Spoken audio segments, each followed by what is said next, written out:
Olha, eu vou começar esse vídeo com uma pergunta que pode parecer estranha para você, mas que eu ouço quase toda semana no meu consultório. Você já parou para pensar que a cor da parede da sua casa pode estar sabotando a sua vida? E eu não estou falando de gosto estético, não. Estou falando de impacto real na sua energia, no seu humor, na sua disposição, na sua capacidade de tomar decisões e até na forma como você lida com o dinheiro. Porque veja bem, a neurociência já comprovou que as cores afetam diretamente o nosso sistema nervoso, alteram a produção de neurotransmissores, mexem com a nossa percepção de tempo, de espaço, de segurança. E quando a gente cruza isso com a psicologia ambiental, com crenças culturais, ancestrais e com a sabedoria popular que atravessou as gerações, a gente entende que escolher a cor errada para a sua casa não é só uma questão de design, é uma decisão que pode estar te afundando em padrões de escassez, de ansiedade, de autossabotagem e de estagnação. Sou Andrea Vermont, psiquiatra, psicoterapeuta e escritora, e há décadas estudo as emoções humanas, a inteligência emocional e os segredos da mente. Hoje quero compartilhar com você o que aprendi em minha prática clínica, em minhas pesquisas e na convivência com milhares de pacientes e leitores. E se você está aí pensando, doutora Andrea, mas isso é superstição? Eu vou te dizer uma coisa: superstição é diferente de simbolismo. Superstição é acreditar em algo sem fundamento. Simbolismo é reconhecer que a nossa mente inconsciente responde a estímulos visuais de formas que a gente nem imagina. E isso não é fé cega, é ciência, é neurociência, é psicologia comportamental, é antropologia, é tudo junto. Eu estou falando isso porque recebi no consultório há uns 3 anos uma paciente chamada Vera, 59 anos, divorciada, 2 filhas adultas, aposentada da educação, que chegou até mim dizendo que se sentia presa, sufocada, sem perspectiva, com a sensação de que a vida dela tinha parado.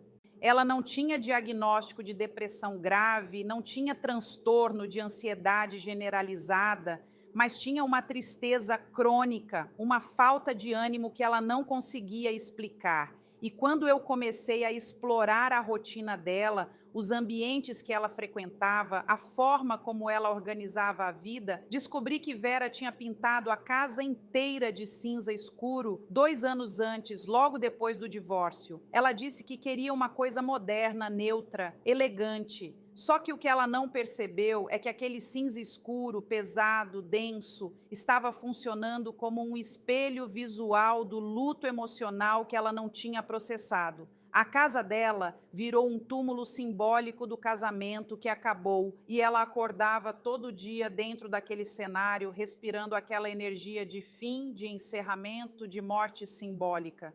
E aí o que acontecia? O cérebro dela, que já estava fragilizado pelo processo do divórcio, pela sensação de fracasso, pela solidão, recebia todos os dias o mesmo estímulo visual. Está tudo acabado, não tem mais cor, não tem mais vida. E isso virou um ciclo de autossabotagem inconsciente que ela nem conseguia identificar porque parecia tão normal, tão cotidiano, tão parte da rotina dela que ela não questionava mais. E sabe o que é mais impressionante? Quando eu sugeri para a Vera que a gente fizesse uma visita técnica à casa dela, uma coisa que eu faço raramente, mas que em alguns casos é fundamental, ela resistiu. Ela disse: doutora, mas o problema não está na minha casa, o problema está em mim.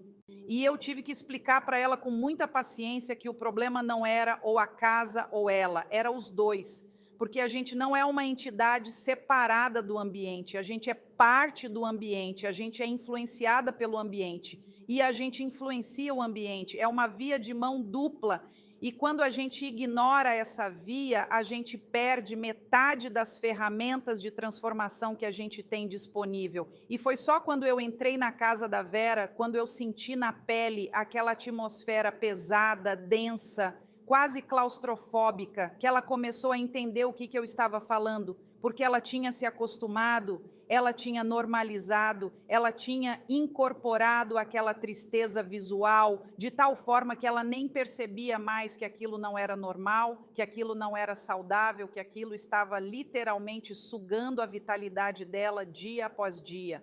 Agora, antes de eu entrar nas 7 cores que você precisa evitar na sua casa, se você quer prosperidade, leveza, saúde mental e equilíbrio emocional, eu preciso que você entenda uma coisa: o ambiente onde você vive não é neutro, ele nunca foi. A sua casa é o reflexo do seu mundo interno, mas ela também molda o seu mundo interno. É uma via de mão dupla. Você cria o ambiente e o ambiente cria você. E quando a gente ignora isso, a gente acaba criando espaços que reforçam exatamente aquilo que a gente diz que quer mudar. Você fala que quer prosperidade, mas vive num ambiente que grita escassez. Você fala que quer paz, mas escolhe cores que ativam ansiedade. Você fala que quer motivação, mas pinta a casa com tons que induzem letargia. E aí a mudança que você tanto busca nunca chega, porque você está lutando contra o próprio cenário que você criou.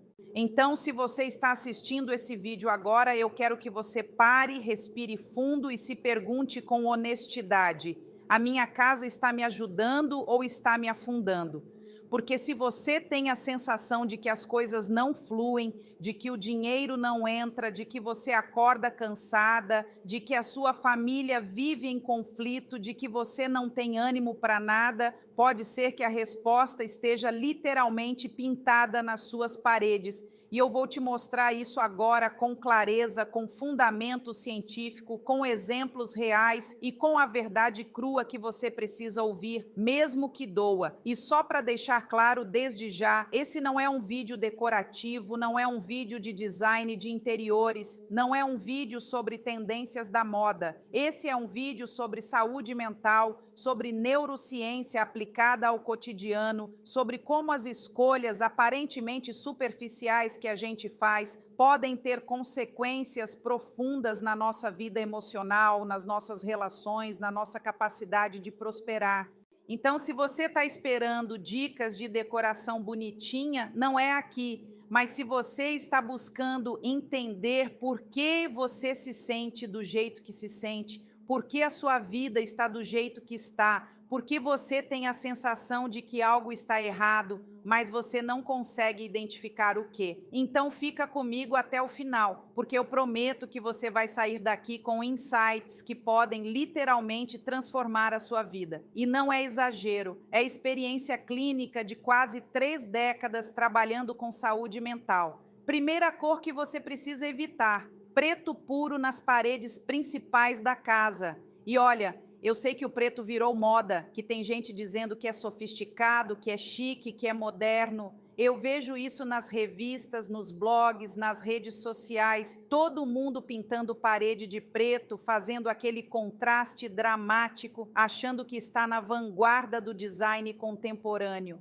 Mas do ponto de vista da psicologia ambiental e da neurociência, o preto é a cor da ausência de luz. Literalmente, o preto absorve todas as frequências de luz visível e não reflete nada de volta.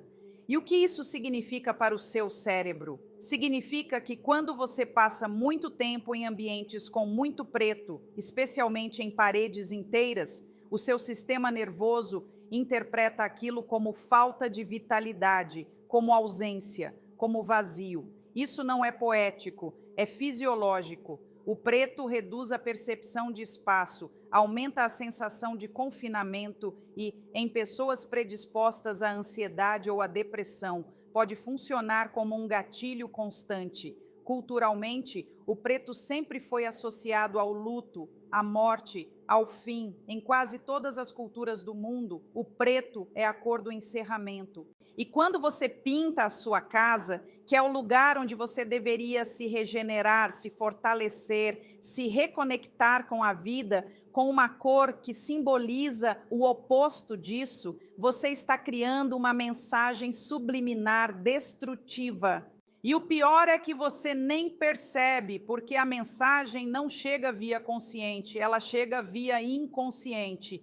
ela vai direto para o sistema límbico, que é a parte do cérebro responsável pelas emoções, e fica ali ativando memórias ancestrais, padrões evolutivos, associações culturais que você carrega desde criança. Tudo isso sem que você saiba, tudo isso sem que você tenha consciência. Mas o efeito é real, a tristeza é real, a falta de energia é real, a sensação de que a vida não tem cor é real. Agora, isso não quer dizer que você não pode usar preto. Detalhes em preto, móveis pretos, objetos decorativos, tudo bem. O problema é quando o preto domina, quando ele vira o tom principal, porque aí ele deixa de ser um contraste elegante e vira uma prisão visual. Segunda cor, cinza escuro. E eu já falei da Vera, mas vou aprofundar porque esse é um erro que eu vejo muito, especialmente em mulheres acima dos 40, 50 anos, que passaram por perdas, divórcios, lutos e que acham que o cinza escuro é uma escolha segura, neutra, que não compromete.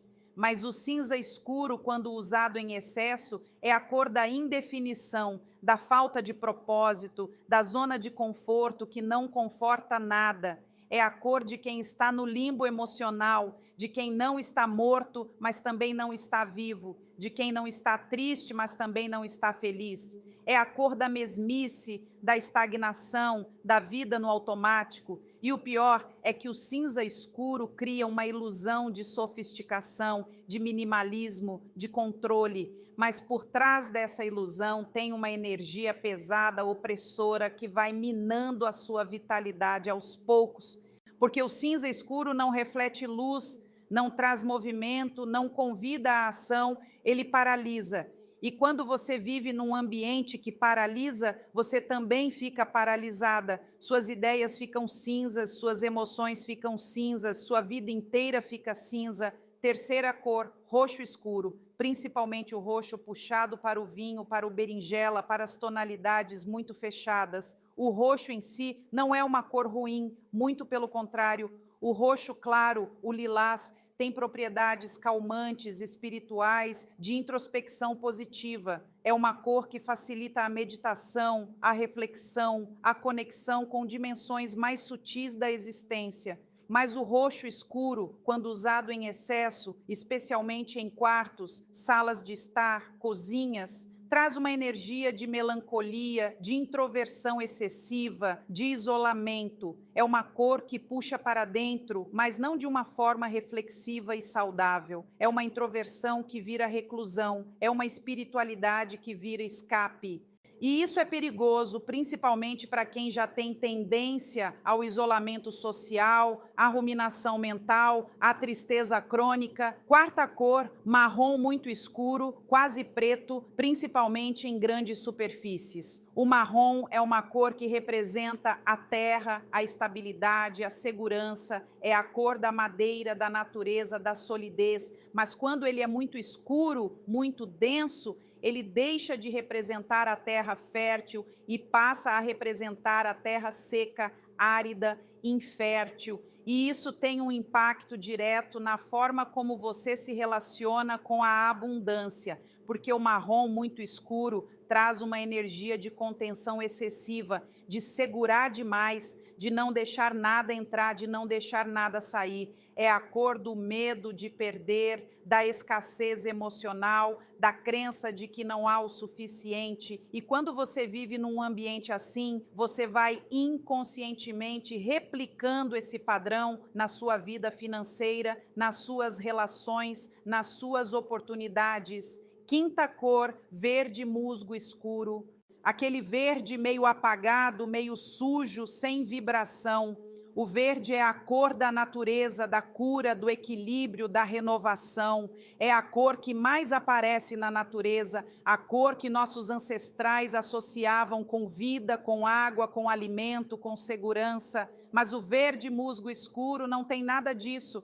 Ele é um verde doente, um verde sem vida, um verde que não renova nada. É a cor da estagnação disfarçada de natureza. E o problema desse verde é que ele engana, porque você olha e pensa: ah, é verde, é natural, deve ser bom. Mas não é, porque esse verde não tem luz, não tem brilho, não tem energia vital. Ele é opaco, pesado, denso, sexta cor, azul petróleo muito fechado, principalmente em ambientes onde você passa muito tempo, como quarto, sala e escritório. O azul, em geral, é uma cor calmante, que reduz a pressão arterial, que traz serenidade. É a cor do céu, do mar, da imensidão. É uma cor que acalma o sistema nervoso, que reduz a produção de cortisol, que facilita o relaxamento. Mas o azul petróleo muito fechado, muito escuro, traz uma calma que é quase uma anestesia. É uma calma que não é paz, é apatia. É uma calma que não renova, que não restaura, que não fortalece. É uma calma que paralisa. Sétima cor, vermelho escuro, quase vinho,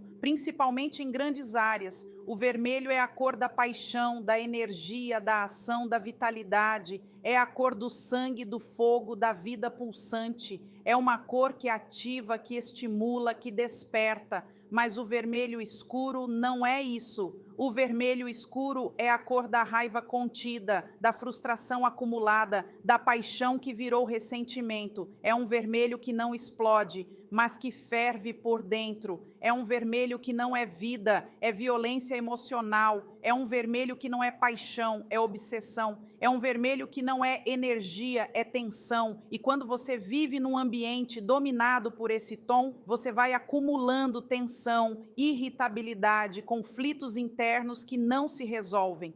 Agora eu sei que você está pensando: doutora Andréa, mas então não posso usar nenhuma cor escura na minha casa? Tenho que pintar tudo de branco? Não, não é isso. Você pode usar cores escuras, desde que você use com consciência, com equilíbrio, com intenção. O problema não é a cor em si, o problema é o excesso, é a dominância, é a falta de contraste, é a ausência de luz. Porque o que determina se um ambiente é saudável ou tóxico não é a cor isolada, é o conjunto, é a proporção, é a forma como a luz natural interage com aquela cor, é a forma como você se sente naquele espaço. Então, se você ama uma dessas cores que eu citei, tudo bem, use ela num detalhe, numa parede de destaque, num objeto decorativo, num móvel, mas não faça dela a cor dominante do ambiente onde você vive, dorme, come, trabalha, porque aí você está criando um campo energético que vai trabalhar contra você, não a seu favor. E eu quero que você entenda uma coisa fundamental. A escolha das cores da sua casa não é superficial, não é frescura, não é superstição, não é exagero. É uma decisão que impacta diretamente a sua saúde mental, a sua disposição, o seu humor, a sua capacidade de se relacionar, de produzir, de prosperar, de viver plenamente, porque o ambiente fala com você o tempo todo. Ele está falando agora mesmo. Enquanto você assiste esse vídeo, ele está passando mensagens para o seu inconsciente, ativando emoções, formando padrões, moldando a forma como você se percebe e como você percebe a vida. E se você não tiver consciência disso, você vai viver respondendo a estímulos que você nem percebe que existem.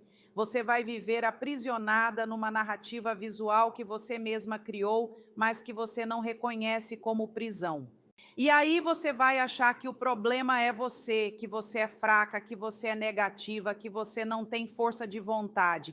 Mas não é verdade. Muitas vezes o problema é o ambiente e você tem o poder de mudar isso. Então, se você está assistindo esse vídeo até aqui, se você se identificou com alguma coisa que eu falei, e eu aposto que sim, porque senão você já teria saído. Eu quero que você faça um exercício comigo agora mesmo. Feche os olhos por um instante, respire fundo e visualize a cor que mais te traz sensação de paz, de alegria, de acolhimento, de segurança, de lar. Não precisa ser a cor favorita da moda. Não precisa ser a cor que todo mundo usa. Não precisa ser a cor que você viu na última revista de decoração. Precisa ser a sua cor. A cor que te representa nesse momento específico da sua vida, a cor que te faz respirar mais fundo, relaxar os ombros, sorrir por dentro, sentir que tudo vai ficar bem. Sente essa cor, visualize ela, deixe ela te envolver.